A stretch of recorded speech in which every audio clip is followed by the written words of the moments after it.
Hey guys, welcome back. Brian here, and this is the real estate market update closing out December 2024 and starting January 2025, and we are going to focus on 3 takeaways for what we're looking forward to in the real estate economy as we move forward through this year. A lot of things have happened as we talked about in the last update. We closed out an election, we now have a new president. A lot of things have happened that we've been talking about. We were worried about who is going to get in office. Everything has been politically based for the last 3 years. We're still talking about the remnants of COVID. We're still talking about the supply and demand issues. We're talking about interest rates. Everything seems like it's a 5-alarm fire when it comes to the news, and all of those seem to be focus points of what people do to make decisions in their economics, meaning their housing, their bills, their utilities, etc. We're going to focus on 3 big takeaways in this market update. The first revolving around home values.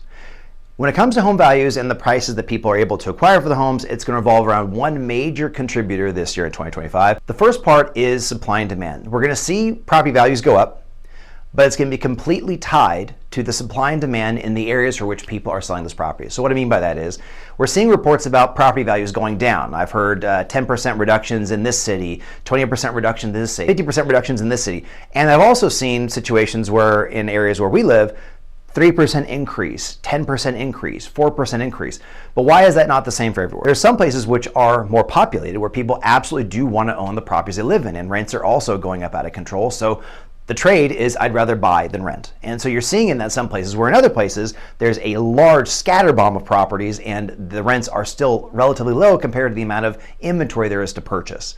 And maybe the incomes aren't good enough or the credit's not good enough for people to buy in mass quantities, so there's a larger rental market than a sales market. So the reality is you're going to see a lot more of this go out through the course of this year, but it's going to be even more affected by how much new inventory comes to market. We are still sitting on a lot of back divorce inventory, a lot of back probate inventory or inherited properties, and we're also going to see more and more bankruptcies. A lot of those things are going to have major contributions to what values happen over the course of this year, and it's going to be a wait and see. We're going to have to see how it plays out because there are a lot of other things that we'll mention in item number 2 of this report that are going to have a major effect on how values perform between here and the end of the year. Takeaway number 2, policies are going to have a major impact on the real estate market through the course of this year and possibly even beyond that. And I'll give you a perfect example. In the county of LA, there are currently a lot of fires that are happening and popping up around that are costing billions of dollars. Real estate that has been there for 30, 40, 50 years has been decimated and wiped away. A couple years back, insurance companies were seeing the amount of accidents happening around fire and have left the state and saying we're no longer insuring in the state of California, leaving many to have insurance policies that don't even fully cover their property for particular kinds of fire damage. That means that many of these people who have homes can't even rebuild their homes because it's too expensive to rebuild their home on the property for which they currently own. This is going to have a major impact on values in and around the area, but also it's going to have an impact on the community and people for which have lived in these neighborhoods possibly their whole lives. That is one example of a major contribution of a policy change that's going to have major teeth as we move forward into whatever comes next.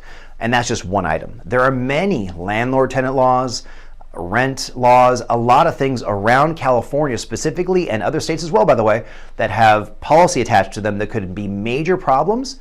As the years progress, we'll just have to see what shows up when it does, because that's kind of how it works. We don't ever solve problems until we're solving them for what currently happened because of an idea that we took from before. So we'll see. Takeaway number 3, and this one is for everybody.